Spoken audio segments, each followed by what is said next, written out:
Welcome to Life Design Diaries, the podcast that gives you permission to design your best life. We're Lucy and Ross Mangini, married entrepreneurs and travelling the world all at the same time. There was a moment in our lives when we decided to take action rather than imagine. A decision that has led to more freedom and fulfillment than we ever would have achieved in our 9-to-5s. In this podcast, we share it all. The struggles we've faced and the lessons we've learned to firstly help you realise just how much control you have, and secondly to inspire you to design and pursue the life you want.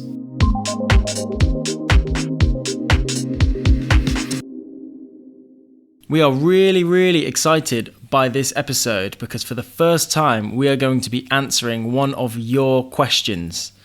Now, we love hearing your feedback and thoughts, and so wanted a way for you to become part of our episodes, and so we've created this new question-based format. The questions will be completely anonymous, so you guys can be as brave as you want in your questions. Hopefully with this anonymous format we can really dig into some interesting topics. If you want to submit your question for a future episode, please head over to lifedesigndiaries.com/question.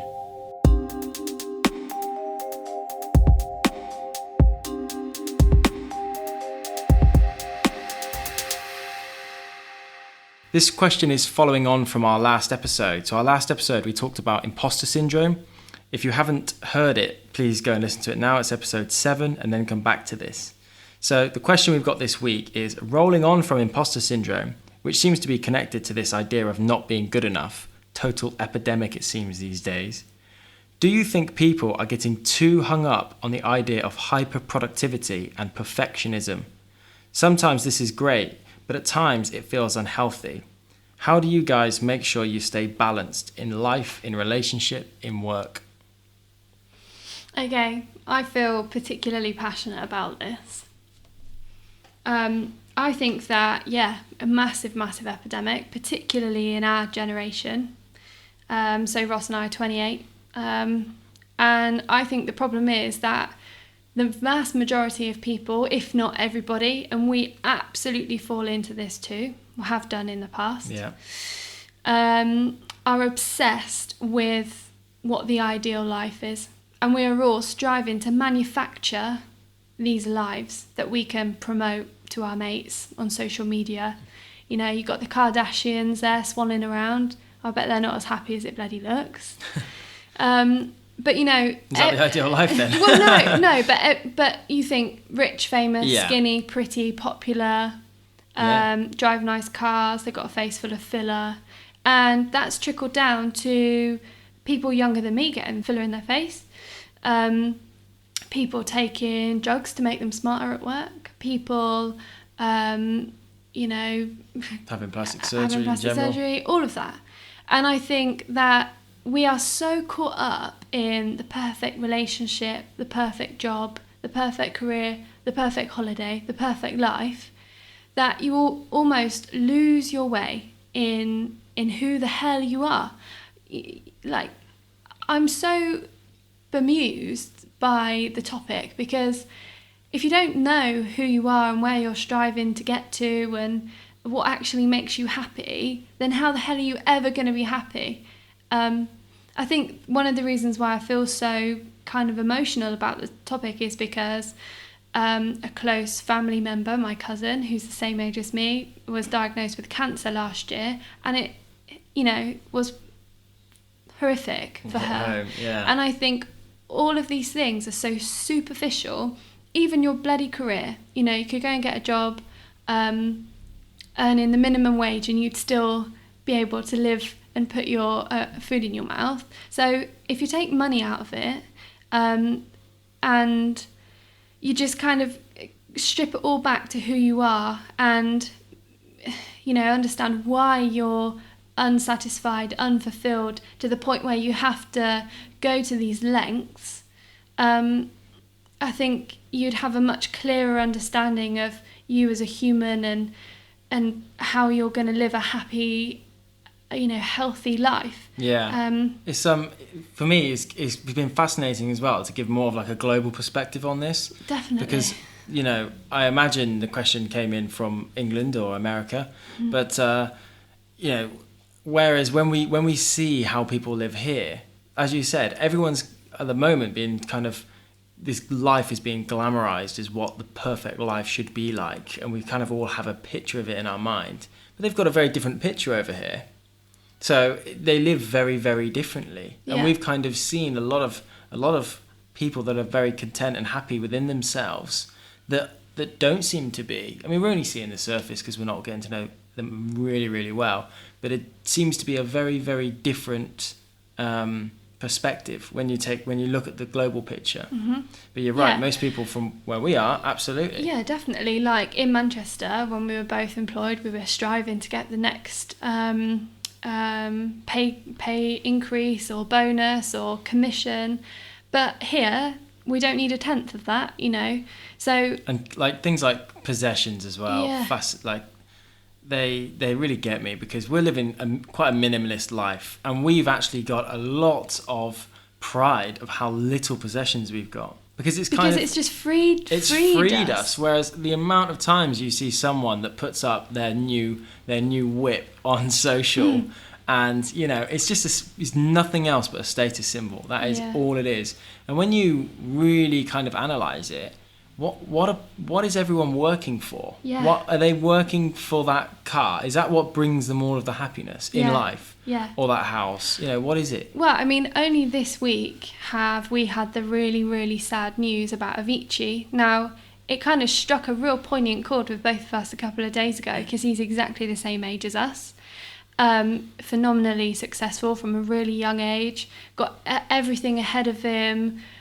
You know, really great songs. I was a fan. I saw him in Ibiza, thought he was brilliant. Yeah. But under the surface, and it's well documented. I mean, nobody knows how he passed away or why. But he was a really poorly guy, He had some mentally, demons. mentally and physically. And a lot of that, from what has been documented in his documentary, is about you know, his inability to deal with the fame and success, and how overwhelmed and traumatized he has been, to the point where he retired when he was 26 from performing live. And it's just such a sad, it's so unbelievably sad. I think we all need I'm to give kind of like- ourselves a break. Yeah, definitely. And that's kind of what we've done here, I think. We've gone back to basics and gone, right, you know, you make me happy, so let's work on that, and just really break down the things that we want to be working on, and the things that we want to see, and the people that we want to be speaking to. Yeah. So it sounds like you want to get stuff off your chest. So how do you find balance? Okay. Well, probably one of the most poignant moments in my life that I think has helped to drive a bit of a clearer mindset has been getting a life coach. Shock horror, it changed my life. And that was through my personal network and kind of speaking to a couple of people, putting the feelers out there when my mindset was ready, to then go and open myself up to somebody to help me deal with some of the stuff that I was battling with, through like self-doubt, self-confidence issues, through to people management. So, you know, that massively had a huge impact on me. And just taking it one step back from that, I think the first thing is to focus on yourself as opposed Well, to... yeah, I guess that's, you know... It's to basically stop comparing. A 2-in-1, yeah. Once you really break it all down and understand why you are feeling rubbish about what, you know, whatever. It could be family problems, to not liking the what you see in the mirror, to how you binge eat. You know, it could be anything. Once you break that down and you understand why you're not happy, and then open your mind up to helping yourself and being kind to yourself, then you can start making positive change for yourself, not to get a better car, not to keep up with the Joneses, but to just live a happy life. Yeah, it definitely starts with, it sounds really fluffy, doesn't it? But it starts with yourself. Yeah. It starts with thinking about what it is that you're striving for, and why are you doing it, really. Yeah. Because one of the main reasons that we started this podcast is to show an alternative life. Now, we are living quite a different life at the moment to what you would consider as the traditional rat race. You know, living in a city, going to work, commuting to work, etc. And it is, you know, I'm not saying at all that this life is perfect, because it's not. I'm not even saying this is a dream life, but it's just a variety. It's an option. Yeah. But it's an option which I think people don't even know is there. Or consider. They don't, yeah. Like, Shrug it we off. met someone yesterday. So yesterday we had a nice boat trip. We wanted to open up our minds, go and do something different, because I think that's really important as well in this whole subject, is get yourself in different scenarios, because it changes your perspective. And I've said about the kind of global perspective. We met someone, and a nice guy, really nice guy, probably, 33? No, same age as us, yeah, around that, 30, give or take. And he lives outside of London, and I just asked him what he does, and he said, well, I sold my soul, really. I studied psychology. I was like, oh, really cool, that's interesting. Yeah, I know, but I just sold my soul. I commute 55 minutes every single day into London, and it's shit, is what he said. That was to a complete stranger that he just met, when I asked him what he did. And I just couldn't believe it. I couldn't believe that someone would continue on that path, living that life. But the point I'm trying to make is he doesn't know that this life is even available to him. Yeah. Because I feel like he's caught in this kind of trap of thinking that what he's doing is the right move. It's almost like you need immediate, you need to go through a phase where you don't get much out of, I don't know, the next 5-10 years, and then you'll reap the rewards. Yeah. It's like sacrificing the present for the future. Yeah. Whereas I am dead against that. I just think time's too short, and you talk about, you know, the experience with your cousin, etc. You just don't know what's around the corner. Yeah. So there are different lives available if you kind of... If you want it, yeah. If you want it, if you want to open your mind up to that. Yeah. Now, coming back to your mentor, how did you get a mentor then? So it was through speaking to various people. They basically introduced me to a scheme that is run probably countrywide, where they help startups and small businesses. So if anybody is interested, I'm more than happy to share how I managed to do that. Just drop me a line.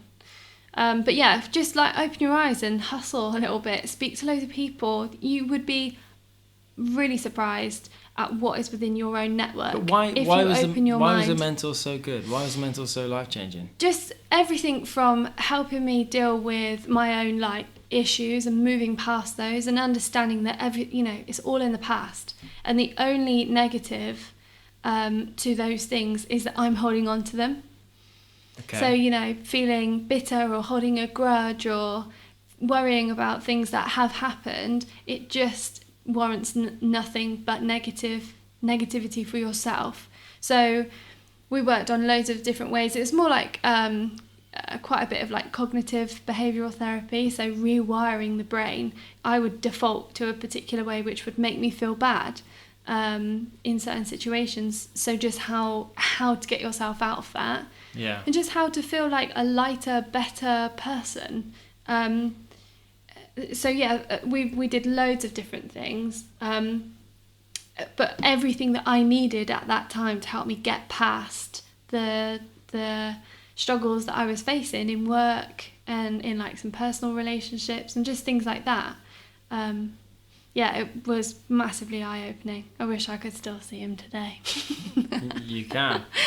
Okay, and what about the people that don't think they need a mentor, or they're not happy to share that with other people? So this is something that you haven't gone out and got yourself a mentor. So how do you? I've tried having a mentor before. It just didn't really work for me. Maybe the relationship with a particular guy didn't work out quite well. But I personally just get mentorship from books, and I think we've already said that social media is the key player in all of this, in making us feel this inferior way sometimes. And so just the most practical advice I can give is that if you are scrolling through social media for that 15-20 minutes before you go to bed every day, change that habit. If you switch that one habit and you start reading books which define lessons that successful people have had throughout their whole life. They put it in one book, and for your benefit to read. If you can do that and just read a few pages before you go to sleep, it absolutely makes you sleep better, which is a contributing factor as well, and the value you get from that. So let's get your take on it then. How are you finding balance when we're talking about this productivity and getting caught up in the flow of this? Well, I think as we've said, you absolutely need to focus on yourself and stop comparing. But the answer then that brings up for me is, if I'm focusing on myself and being happy within myself, then what does that mean? And I just think that means different things to different people. Mm-hmm. Now, to me, that means progression. I like to progress, and I feel happy when I feel like I'm moving forward. Mm-hmm. That's just me. So my key thing would be to progress towards whatever I want to do. It wouldn't be, and I think that's the only option. It wouldn't be to focus on someone else, and it's basically to cut away all of that, realize what I want to do, and then just go and do it. Mm-hmm. You know, and if I'm struggling with that bit, go and do it. Well, that's the bit I'll focus on. That's the bit I'll learn about. That's the bit I'll practice. But absolutely, once I've done that, the comparisons, the negative talk, the sort of overwhelm of all of this, challenging scenario that we've got falls away if I've had a good day. Mm-hmm. So it makes such a difference about how I feel about myself within that day. Yeah. So I just think action towards what you want to do is a very personal thing to what you want to do, but I think that is the only option you have. But as I hear that, the hardest thing for me is putting action into place. You can be like a really big dreamer and you can think big, but you're still only thinking. So what advice would you give me to help me put that action into place? Yeah, there was a big change in mindset for me, huge, about a year ago, when I realized that a lot of what I thought was me taking action was not me taking action. So I was on like a path to find out what action is good enough. Like, I'm still on it now. For example, if I want to get a ripped body, what work really, really goes into that? Mm-hmm. Now, I could go to the gym 3-4 times a week. Is that enough? Like, I'm trying to, on this quest to find out what is enough. What does the day-to-day life look like? Mm-hmm. But I think myself included, and I think so many people, when they set themselves targets and say, I'm going to do this, they actually are just scratching at the surface of what the real deep motivation is to do that. Mm-hmm. So it could be that you want to, I don't know, what example? And like commitment to it as well. Well, that's what I mean about, it's exactly that. It's basically changing your self-talk. It's kind of like the difference between a wish and a goal. And a will. Yeah. It's the difference between saying I will do it somewhere to I am absolutely certain, I'm 100% going to do it. And that certainty mindset is kind of what I searched for ages in different aspects of this. And so, it is difficult. I think it's the hardest part, like you say, to take action and actually get doing that, because that's the bit where people get stuck. But for me, it's it really is quite a deep, like exploring deep inside. And if you go round in circles and you find that you've tried a couple of times to get over whatever this hurdle is and you don't get there, you're not tackling it deep enough. You're still not. There's a motive behind why that's not happening. You don't want it bad enough. Yeah. One of the biggest things I think you've taught me is that even the granular stuff counts.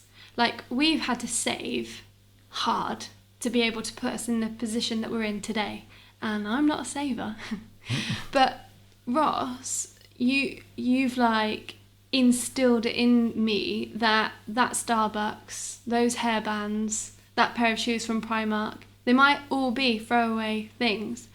And it might be having an extra wine at lunch, or really small throwaway actions that you don't think will make a big difference, but actually those combined day after day creates a massive change. Yeah, I agree. I'm a firm believer in, it's the small things that add up, isn't it? And and it is that. So you could have said that you think, I've tried. It's basically the story you tell yourself. Yeah, I've tried doing that. I've tried getting a good body, but I'm just not a gym person, but I tell you what, I'm going to go next week 3 times. You're going to fail. You know what I mean? You kind of hear this. I've said it before. You hear people to say even those kind of words. You're not gonna achieve it, and so you can do all of this, and then not have that. The challenge then is getting to the certainty mindset to say, I absolutely am going to do it, and you visualize yourself there already. You just see it happening. When we decided that we were going to come out here, it wasn't a question mark, because we both then, it's like I learned as well that a decision literally happens in a second. What takes time is the preparation up to that decision. When people make a decision, and they really make a decision, that takes a second. It's literally like a flick of the switch in the mind. You say, do you know what, from now on I have had enough, I'm going to do this. It's all of that kind of prep which gets you all the way up to the decision, which is the hard part. And so it's how do you take action is a difficult one. I think you need to change your self story, change what you perceive of yourself, go really deep into the issue as to why it's not happening, because it's what I think me and most people struggle with, is how do you actually get a certainty mindset. What I would say is there's probably areas where people could relate to that they've already done that. There's probably areas where they said, do you know what, I didn't just say I wanted to go and run that half marathon. I told myself I'm going to do it, and then I did it. So there's probably those kind of scenarios. I didn't just say I was going to go and get that job within the next year. I actually did it, and I knew I was going to do it. So I guess you can revisit that kind of time in your life when you've already done that, and then trying to apply that to this new area. When you've had that confidence and clarity that that's exactly what you want. Because when you realize that you are truly in control yourself, there's nothing that should be in this kind of in between states, this gray area. If you really want it bad enough, you commit to that, and then you achieve it. And it's sort of, because it goes a level deeper than just scratching the surface of saying I'm going to do this, then it almost becomes inevitable, because you kind of become just so driven towards it, that's my experience of how I take action. So tying it all back in then to the question, which originally was, do you think people are getting hung up on the idea of productivity and perfectionism? Sometimes this is great, but it's quite unhealthy. How do you guys stay balanced in work life and relationships? So to bring it all back together then, I think that there is a massive problem with this, mainly because people are manufacturing things that they think they should have or be. How we manage the balance, or we are trying to manage that balance, is understanding ourselves and what we want, and understanding that it's us that's the problem, and then taking action on those things that we really, really want to change.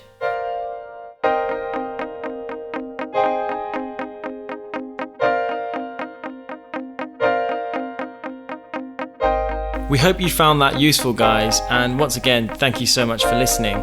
As I said before, if you want to contribute yourself and ask your own question, remember, it's totally 100% anonymous. Head over to lifedesigndiaries.com/question, fill in the form, click submit, and we will answer it in a future episode.